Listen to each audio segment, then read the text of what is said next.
Welcome to the Telling of Story podcast. I'm your host, Storyteller Jules, and along with my guests, it's my endeavour to explore the art and science of storytelling to attract, engage, and retain a business audience, and to unpack why it works for some and not for the many that try. This week, I have the pleasure of sitting down and chatting with founder and principal of Melds Studios, Steve Baty. Listen in as Steve talks about the part of the proposal they're likely to remember when you're presenting one forward.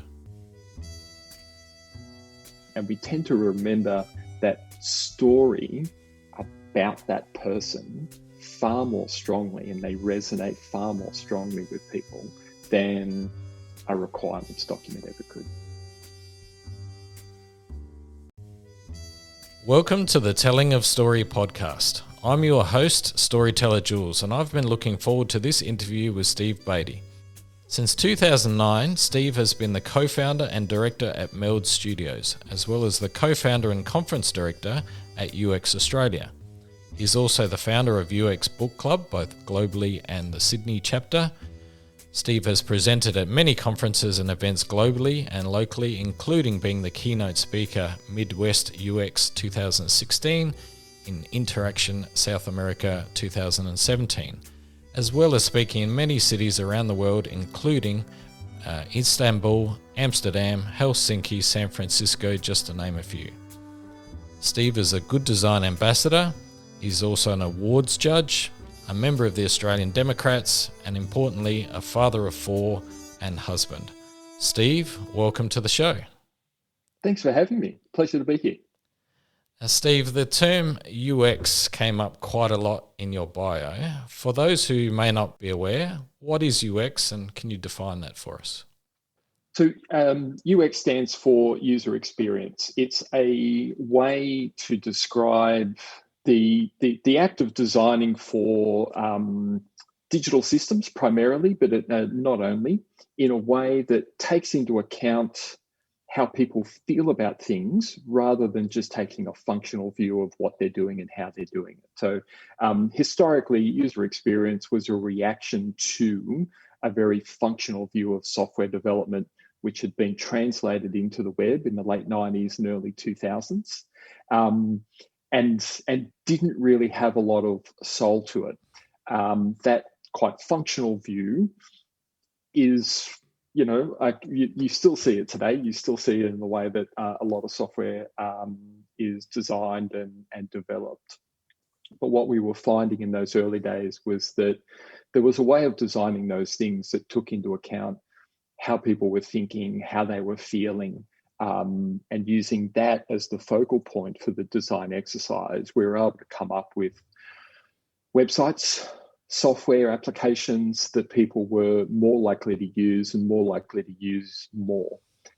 So the utilization of these things was higher, people's satisfaction with them was higher, and from that, an industry was born. Almost by definition, good UX designs means that you're taking people on a bit of a journey from what is and what can be. And I can only imagine that storytelling plays a part in that. How big a part does storytelling play, if at all, in what you do? So one of the best books, one of those foundational books on user experience, which was actually written by a guy by the name of John Kolko. He's still practicing in Austin, Texas, and he wrote a book called Thoughts on Interaction Design. If I had to pick a date, because I don't remember exactly, it was probably written around 2007, 2008. And the reason I mention it is that in the introduction to the book, John talks about interaction design, which is sort of a foundational part of good user experience. But John talks about this idea of interaction design as the design of a dialogue between the user and your service or your product. And it's a really interesting way to think about what it is that you're doing. There's this sort of back and forth between you your service and the user. And if you take that one step further and think about it not just in terms of the dialogue, but in terms of a narrative, then you start to see the importance of, well, what is the story that's being told through those interactions? What is the story of the benefit that's being delivered to the customer, to the user through what you're doing? And it becomes quite a foundational way of thinking about what we're doing, why we're doing it, why somebody should be using your product. Like those sort of core value proposition things that are so important to marketing start to come through and can be provided that overarching context if we start thinking about that narrative of how somebody is interacting over time with the thing that we've designed. So within that process, talk to me about what the thought process that you take people through of when they're looking at the user experience of the customer and how they're about to interact or engage in that. What's the process that you take them through to get them to really think about that evolution of the way it's being used and the intent of the use of it and the outcomes of the use of it? Break that down a little for me. There are a couple of tools that we use, or a couple of devices that we use in our design work a lot. So at Melds Studios, we do a lot of work that can be categorized as service design more so than user experience design, but that customer experience or that user experience carries through as quite an important part of what we're doing. In those service design projects, which is this sort of end-to-end design of what you're delivering and how you're delivering it over time, one of the tools that we use quite a lot is a journey, like a customer journey or a customer journey map. And in that, you have this sort of series of key interactions that are taking place over time, from the early sort of parts in the sales cycle when a customer or a person discovers and researches and understands your service or your product and the benefit that it delivers, where they compare that to their own needs, and they make sort of value judgments around price, convenience, how easy it's going to be to use your service, all the way through to signing up, onboarding, ongoing use, ultimately the offboarding process when they're no longer a customer and they've gotten what they need from you. But you create these narratives around these sort of key moments, almost like a storyboard. And in a lot of cases, you can actually tell the story of somebody's journey with your product quite literally through a storyboard that wouldn't look out of place in a movie setting or in a cartoon type setting, a comic strip type setting, where you've got these sort of key scenes that tell you what's happening, that make it clear to the reader what it is you're delivering, how it is you're delivering it, why it's critical in that moment.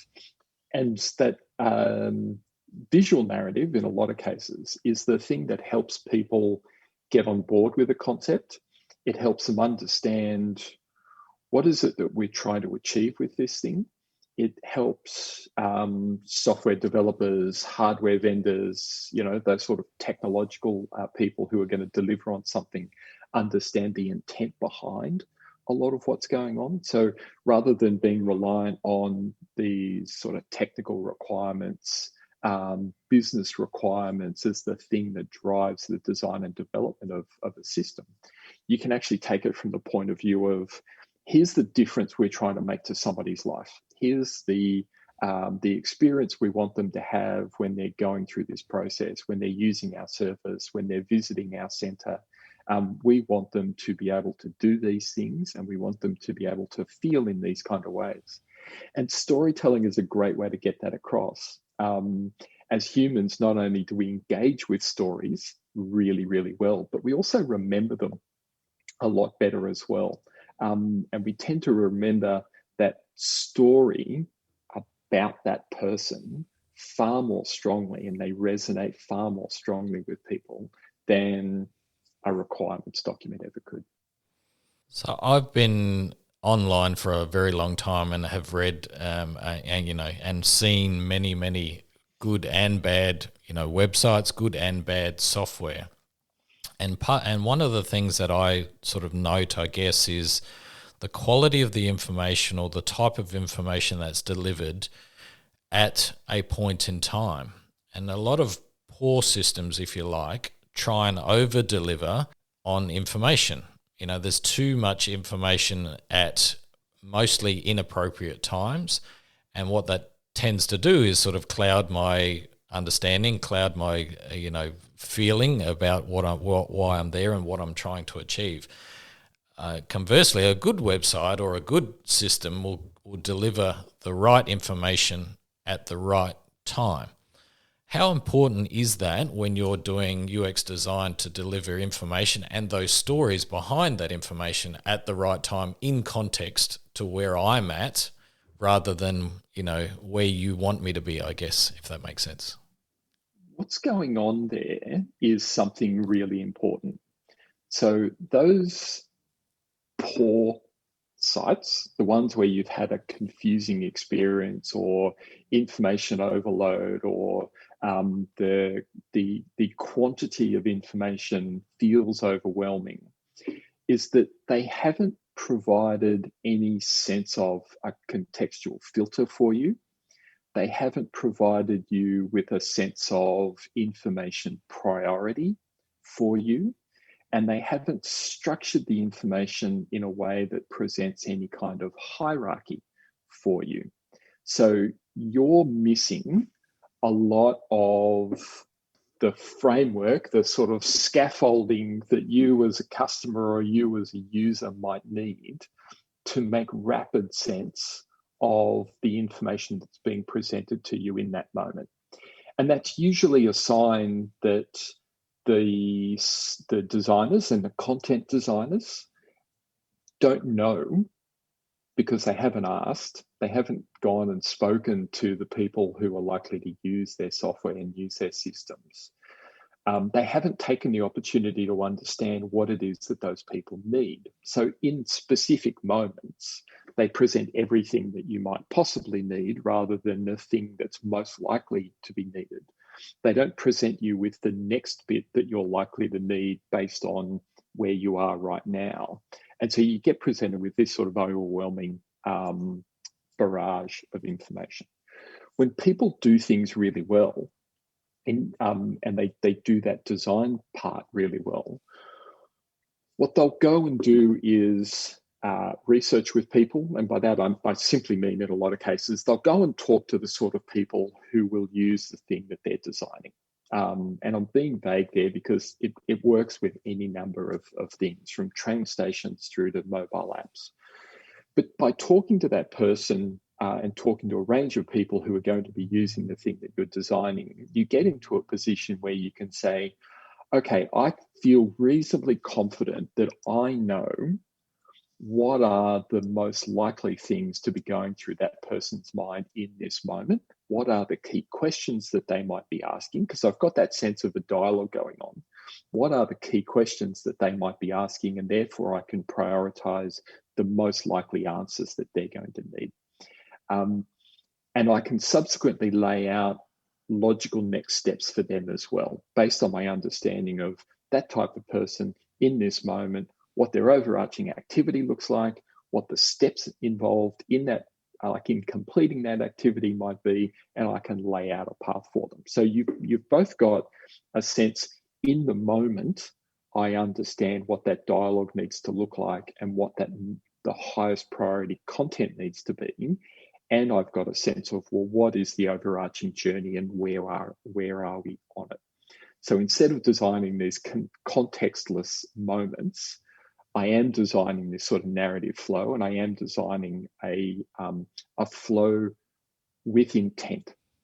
And how difficult is that to achieve when we're talking about potentially tens of thousands of people? You're trying to do it at scale that might be coming through the process. Is it, you talk about, talking with people and getting their understanding and understanding what that journey is, and then determining which are the most likely priority and context in each of those stages. How difficult is that when there's tens of thousands of people and they might all be slightly different? It's really not. What we find typically is that the numbers of people that you need to speak to are relatively low. And to give an example, what we're trying to do with that research is find the big things. We're trying to identify what the main issues are. We're not trying to conduct a comprehensive audit of all of the things that might be going on. We're looking to elevate the top 1, 2, 3 things only. And so because they're the most common things that we expect to arise, I don't need to go and talk to that many people before those things start to surface. By their nature, those main concerns, those common concerns, will be common. And so once I talk to 6, 8, 10, 12 people, I will find that I'm getting pretty good coverage around what those major issues are. Depending on the differences in the audiences that I might be designing for, I might actually segment that and talk to 6 or 8 from each of the different types of people, because I expect their behaviors to be distinctive and therefore their needs to be distinctive as they navigate through the site. But designing for millions of people doesn't mean interviewing and researching with millions of people. It still comes down to good research with dozens of people only. And that's quite a manageable exercise. When you think about the sort of infrastructure and the sorts of systems that we're talking about, the main website that you use to engage with the tax office, for example, or the MyGov website, for example, these sort of big government systems, you could still produce very good systems and very well designed and well targeted systems, speaking with dozens, perhaps hundreds of people, and subsequently going out and delivering well a digital service to millions of Australians. I just want to change tack for a little bit. You've spoken at many events globally and locally. Did you purposefully set out to become a keynote speaker or speak to these events? And are you a natural storyteller, or is it something you've had to work on over the years? I'll take that in parts. So I have been very fortunate over the last 12 or 15 years in particular to initially be able to write for a variety of different publications. I had picked up writing in design magazines in the late 90s and early 2000s, doing software reviews and sort of industry surveys for the graphic design industry, writing about new releases of Photoshop or Quark Express or Freehand when those things were, when desktop publishing tools were dominant in the design industry. I carried that across to writing for things like Business and Technology, UX Matters, Johnny Holland magazine, and those got me invitations to speak at conferences. Over time, those invitations gained prominence. So instead of giving a 20-minute talk or a 45-minute talk at a conference, I was asked to come and give, a closing keynote. And it's an enormous privilege to be asked to come and do that kind of thing.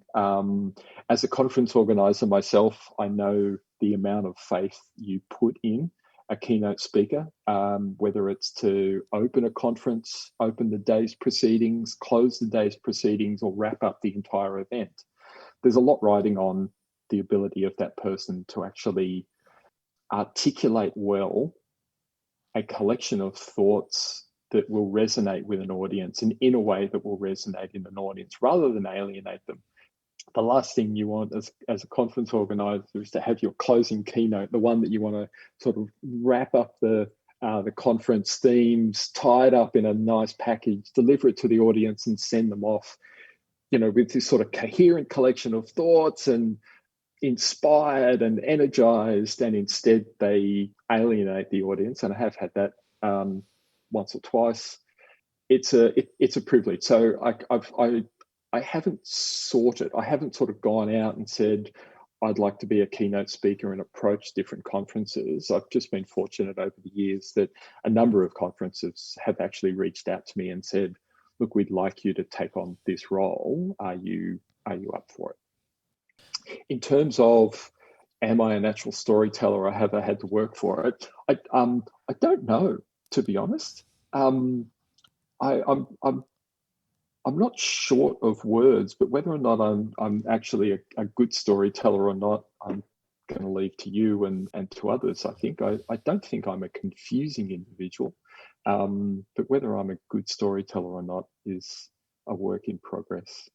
I'm sure you're doing pretty well and doing a very good job at it. Otherwise, you wouldn't get invited to more than one, I would imagine. Yeah, you'd think so, right? Yeah. So what effect, if any, has building your personal brand had on your business and building your business? I think those two things go reasonably hand in hand. So as a company, so at Melds Studios as a company, and I was fortunate to start the company with two other people, Janet DeValda, who was in the US when we started the business, Ian Barker, who's from the UK but was already in Australia, both of whom in their own right have strong reputations, have their own sort of high profile positions, have written things, presented things, and then and myself. But we made a decision when we started the business that we didn't want to be the sort of company that advertised. What we wanted to be was the sort of company that people came to. And in order for people to come to you, you really need a few things that work to reinforce one another. And so we've worked on those over the years. And one of those is simply that you are able to deliver good work, that whatever work you get, you do it well. And that may sound trite, but I don't believe that a lot of organizations necessarily focus on a high level of quality.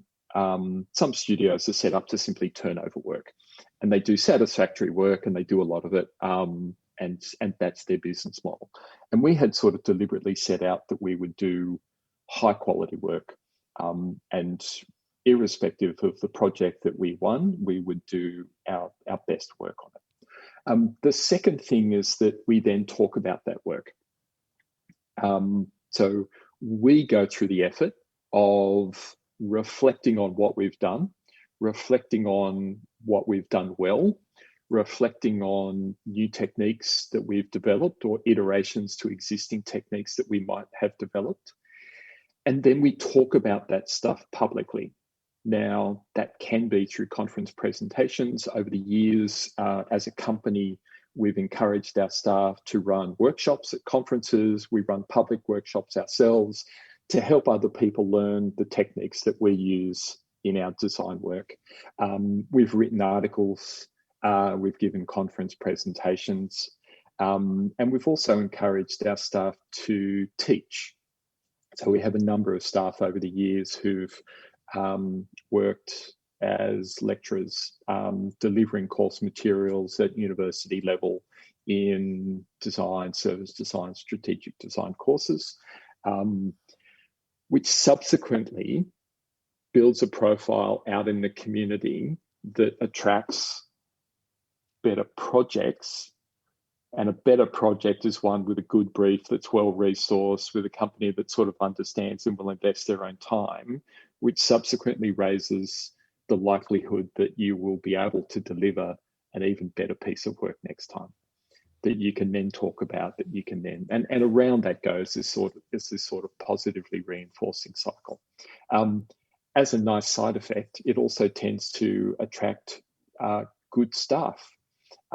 People from all around the world routinely reach out to us, not in the last 12 or 18 months because everyone in the world is locked down, but as a general rule, we'll accept or we'll receive approaches from people from all around the world who are looking for a change of scenery or who are specifically looking to come and work with us. And that's sort of been that broad strategy since we founded, that doing good work, thinking about it critically, talking about it in a way that's useful for other people. So it's not a boastful exercise. It's an attempt to genuinely be useful, so that the people who engage with what we're saying are in a position to do better work themselves.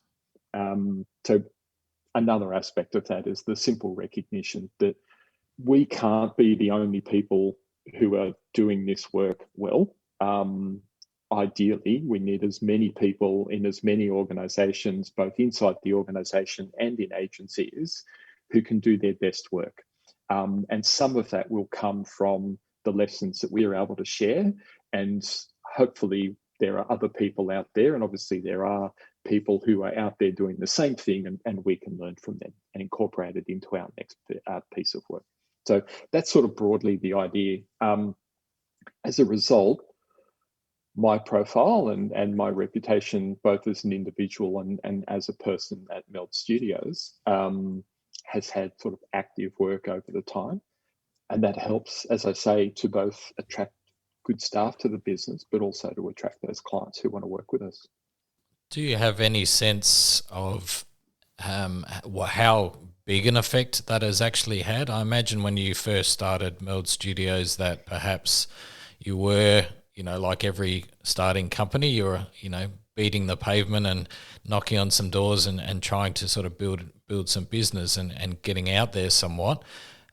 Is there a sense of actually now most of the attraction or some of the attraction or half the attraction comes from a lot of this public stuff that we do, or? Maybe 2/3 of our work comes from direct referrals from people we've either worked with in the past or have sort of spoken to a colleague that says, go and talk to Melds Studios. Some of that's go and talk to Steve. Some of it's go and talk to Ian. Some of it's go and talk to one of the other people at the company. Go and talk to Jana. Some of it's direct follow-on work.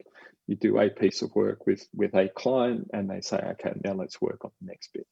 And that's all good, and that's a good sign that not only were you delivering good work, but you were delivering good value, and you were delivering it in a way that was easy to work with.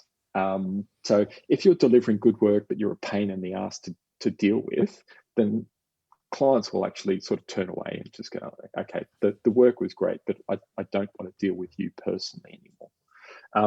So there's a reasonable sense that we're working in a way that people are happy with. We're delivering results that they're valuing, and they're willing to actually say to a colleague or a peer in another organization, that's a company that you should go and speak to. Almost without fail, though, we will get approaches from people who've read an article, seen a conference presentation, attended a workshop that we've run, I really liked what you had to say and your perspective on whatever that topic is. I need your help in my organization. I need you to come and do for us what you were talking about doing for that other organization. They're similar to us. They have a similar challenge. What you did for them would be really good if you could come and do that for us. And that's, that then feeds the next cycle of referrals. But I'd say it's maybe 20 to 25% of new clients come to us through that public profile.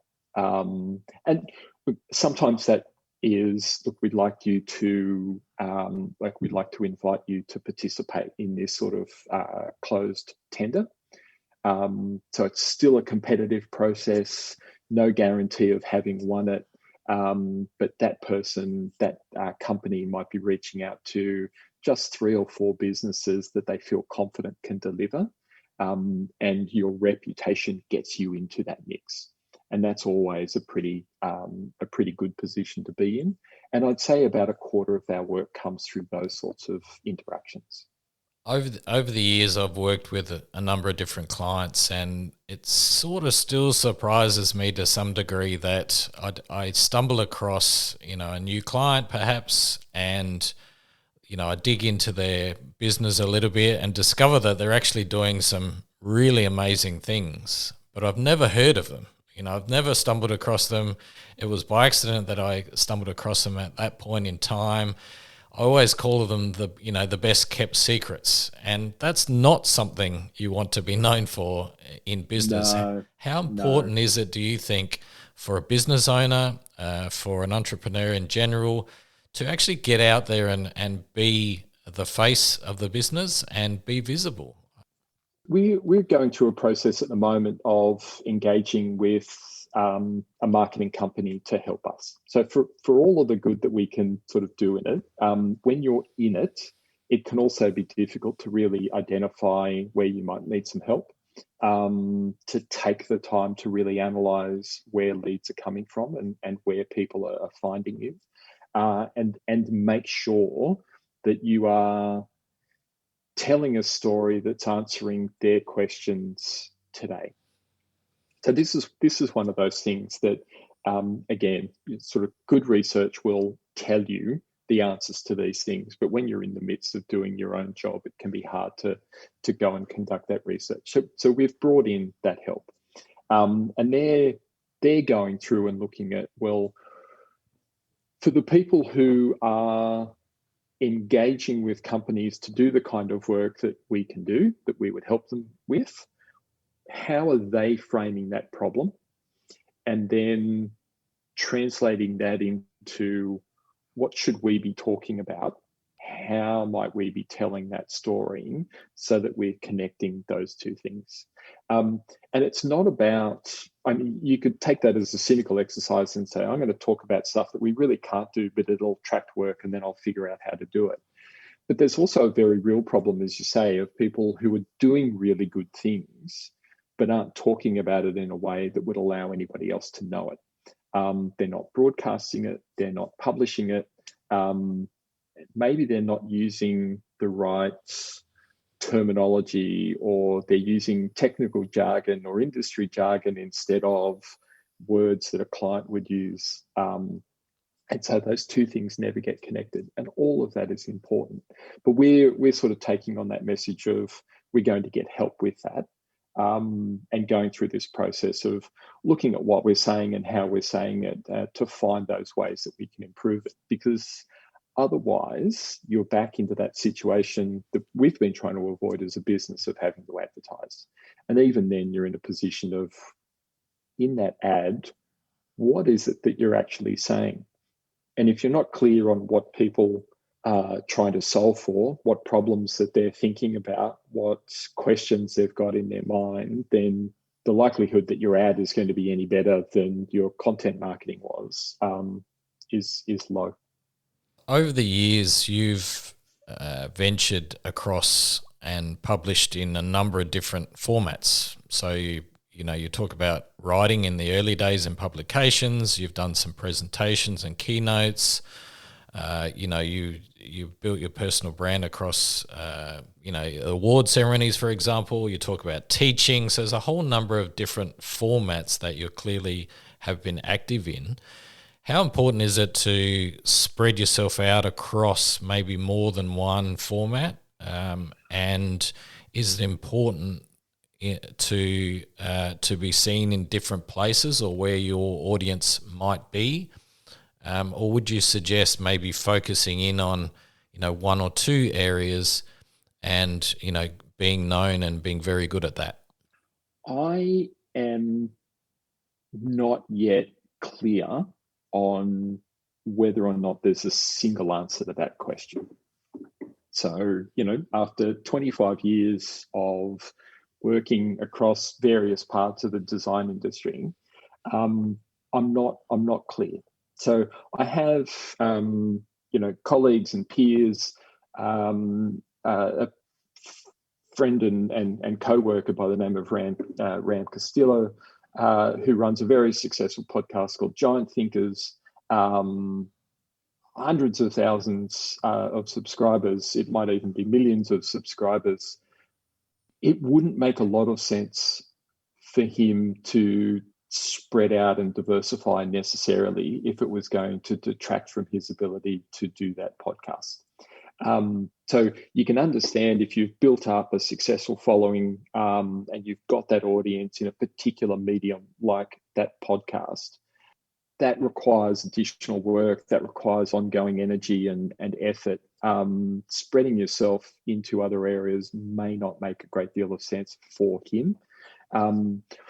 I don't have that. I don't have a platform where I'm attracting millions of followers. I don't have, like a blog that gets hundreds of thousands of readers or, millions of followers on Instagram. I'm not going to start doing beauty product influencing on TikTok anytime soon. So for me, it's about getting stories out into the industry where those people will tend to be listening. So articles on Medium are good, articles in different magazines, online sort of magazines are good. LinkedIn articles work reasonably well as well, because a lot of both our clients and prospective staff will be in those areas. I'm reasonably active on Twitter. Conference presentations, not only at the conference itself, but they provide an ongoing audience with people logging in to either listen to them or watch them many years down the track. For me, at least, I'm not fixed on a particular platform, and so I can adopt the practice of simply putting things out into the medium that seems to make the most sense. I've recorded a few videos on different topics. Conference presentations have been both video and audio recorded, and they're out there. We've written a lot, and I've written a lot over the years, which is obviously sort of persists as well.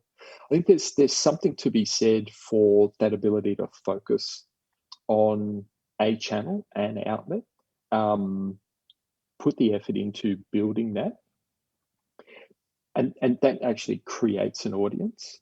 If your audience isn't necessarily going to come to you, then you will need to find ways to reach it, and that will come from things like this, appearing on somebody else's podcast, or writing an article and publishing it on somebody else's site. Engaging in different Slack communities, for example, is another way of reaching out to people. But it's a very personal form of interaction, those sorts of things, like being on Twitter, being on LinkedIn, being in sort of Slack communities. It's very much about that personal interaction that you're having, rather than the brand being out there and growing on its own. Would you call yourself a conscious creator? So do you put, time in your diary every week and you write, religiously write a blog, or, you want to do 4 keynotes a year and you work towards that, or is it a bit more random, a bit more ad hoc? I think ad hoc and random would very well summarize my approach to these things. I have been able to develop some habits over the years, but not when it comes to writing and presenting. For whatever reason, I get sort of distracted, and I'll go through a flurry of activity, and then I get distracted by something else again, and I'll go through another flurry of activity. I've found one good thing that I have gotten into the habit of is around the UX Australia podcast that we've been producing now for just over a year. And with that, I have these effectively seasons of the podcast, and I'll record anything up to sort of 15 or 20 episodes, and they tend to be about 20 minutes long. They're often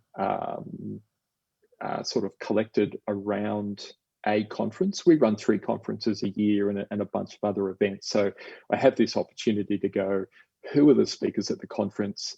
I'm going to do short interviews with each of them, and then we'll release it as a season. Over the summer, I did one around women authors, female authors, and I did about 8 interviews with women authors, and we released that as a season.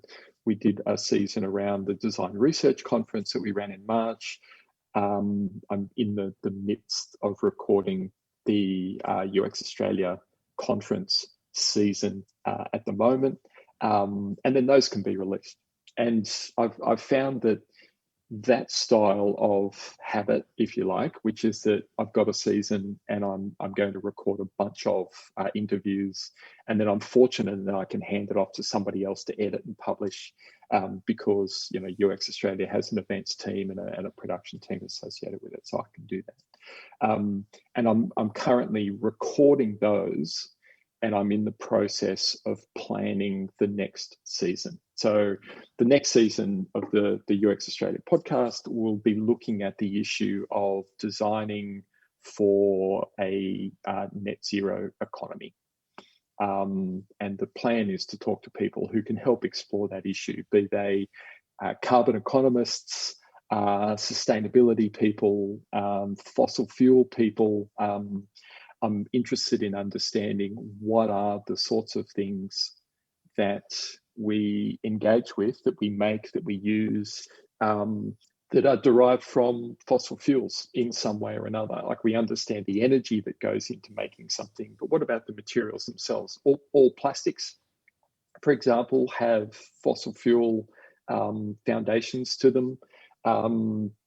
Gas heating and cooking is quite obviously a fossil fuel. But if I'm someone like a technology startup who's designing a fitness app, to what extent do I need to think about carbon emissions when I'm designing that service, when I'm designing that system? And how would I go about it? If I run a retail outlet like Woolworths, big major supply chain type of thing, how do I account for the carbon that's in my supply chain? How do I account for the difference between in-store shopping versus click and collect as a systemic issue as it relates to carbon emissions? And how would I redesign that if my intent was to reach net zero?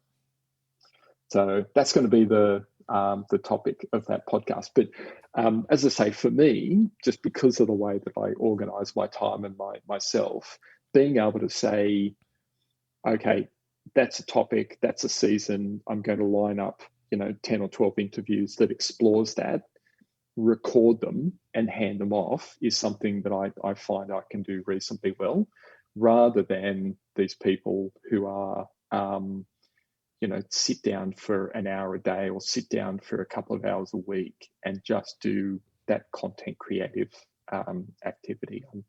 I'm much more sporadic. It's pretty obvious to me that whilst you may say you're not, consistent in that way, what you have been consistent on is producing over a long period of time. It would be fair to say that you've been writing for, you say, 25 years. That has led into different formats as things evolve. So speaking, podcasting, those kinds of things. So the longevity there, I think, is where you're now reaping a lot of those benefits. And I do see that quite a bit, is whilst you might not be consistent on a daily, weekly basis, as long as you are consistently putting yourself out there, the benefits are only going to come given enough time and, putting it out in the right formats and in the right places. So well done. So congratulations on doing that.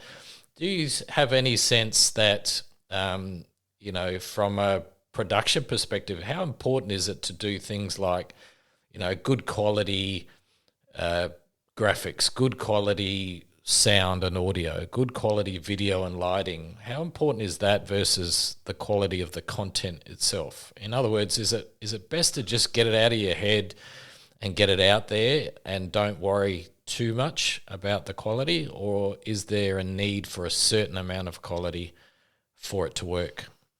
The better the quality that you can make it, the better it will resonate with people, I believe.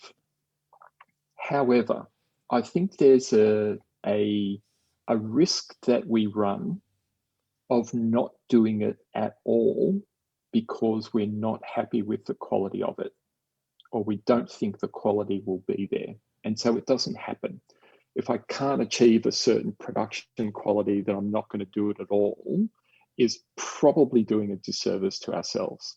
Because somewhere in between those 2 points is decent quality, but still really good content.